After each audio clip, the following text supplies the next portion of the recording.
And the objection here is, well, but that's boring. It's like, yeah, it's boring, but do you want to get better or not? Good morning, everyone, and welcome back to the Story Learning Podcast. Hope you've been having a great week.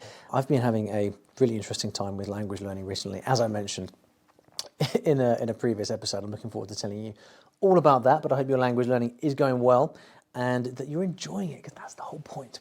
Now, today we've got a question about reading and specifically rereading. Now, why on earth would you reread anything? Why would you read something and then read it again? Well, it turns out there's a very, very good reason. And so the question for today comes from Bogdan Bagrovsky, 2032 on YouTube. And Bogdan asks, is rereading the same as regular reading? So if I have scientific books and I want to remember as many words as I need, is it better to read the same book again and again, or is it better to read something else in the field but not the same book? So the idea here is, if you want to get good at a certain area of language, should I just take the same book and read it over and over and over again, thereby getting repetition? Or should I take a number of different books on that same topic and read all those different books? And I really like this question because it really gets to the heart of how language learning actually happens. And breaking news, it doesn't happen the way that you got taught at school with those lists of words and those long grammar textbooks and stuff like that. So reading and rereading. Now, we at StoryLearning are probably best known for our short story books.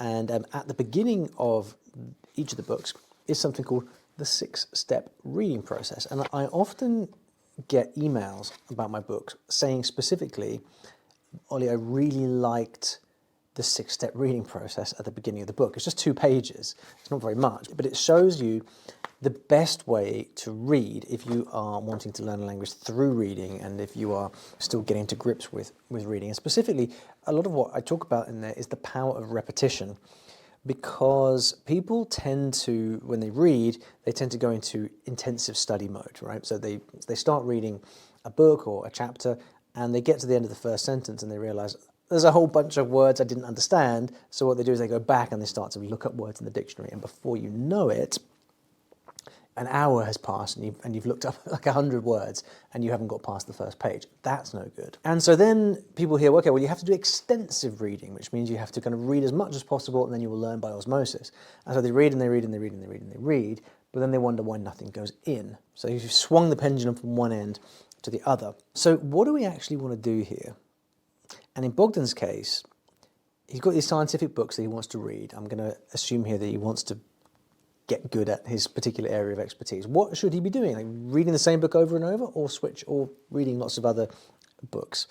So my general position here is that repetition of reading is very, very important when you're first getting started and when you're first finding your feet in the language, but it's less useful as you move up, as you get more advanced. And so let's talk about this.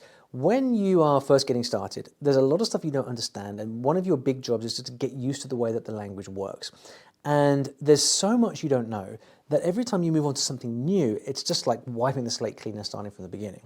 But when you read something and read it again, the second time you go through it, you start to notice more patterns. All right? And then when you read it the third time or the fourth time or the fifth time, you notice more each time. So repetition is actually a very, very effective strategy for just getting to grips with the language. So one of the things I recommend in this 6-step reading process in my books is that when you get to the end of a chapter, the first thing you do is you go right back to the beginning and read it again. And the objection here is, well, but that's boring.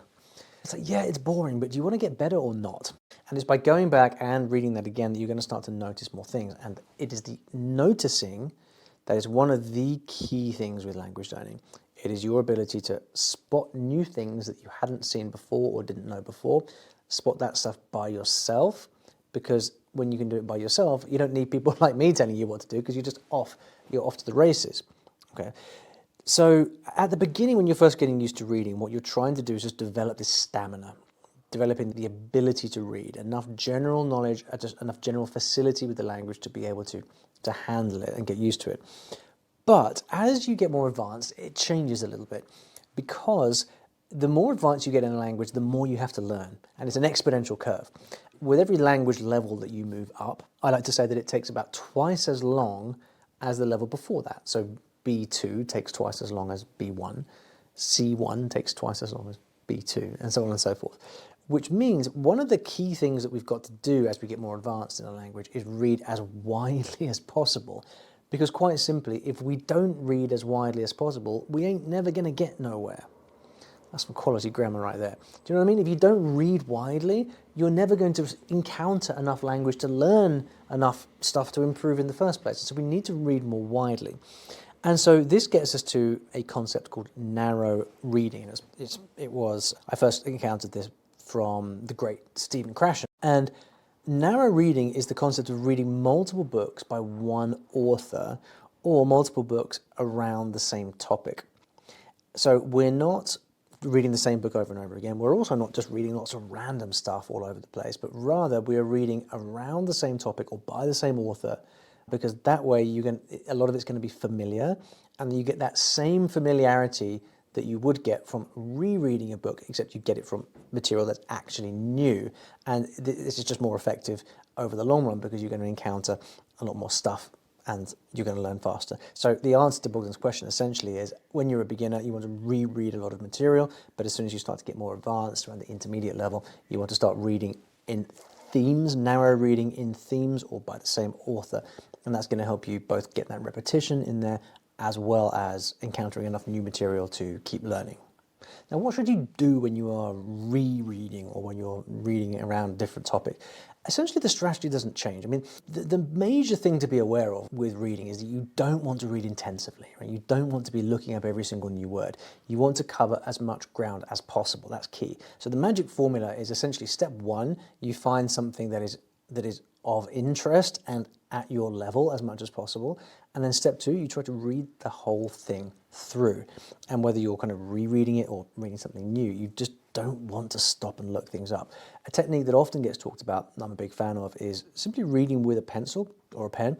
And as you're reading, if you spot words coming up over and over again, the same word appearing 3, 4, 5 times, you can just underline that so that you can find it later and then move on. And then what that does is it makes it so that you're only focusing on high frequency words. Because if something comes up 3, 4, 5 times in one chapter, it's quite likely to be important, right? If you're telling a story about a pirate and the word pirate keeps coming up, well, that word pirate there is probably quite central to the story. And so what we're doing is we're reading broadly, but with intention, and we are noticing. So just having a pen or a pencil to underline interesting things is just our way of actually focusing attention. And I remember doing this narrow reading. I remember doing this a lot when I was learning Japanese for the 3rd or 4th time.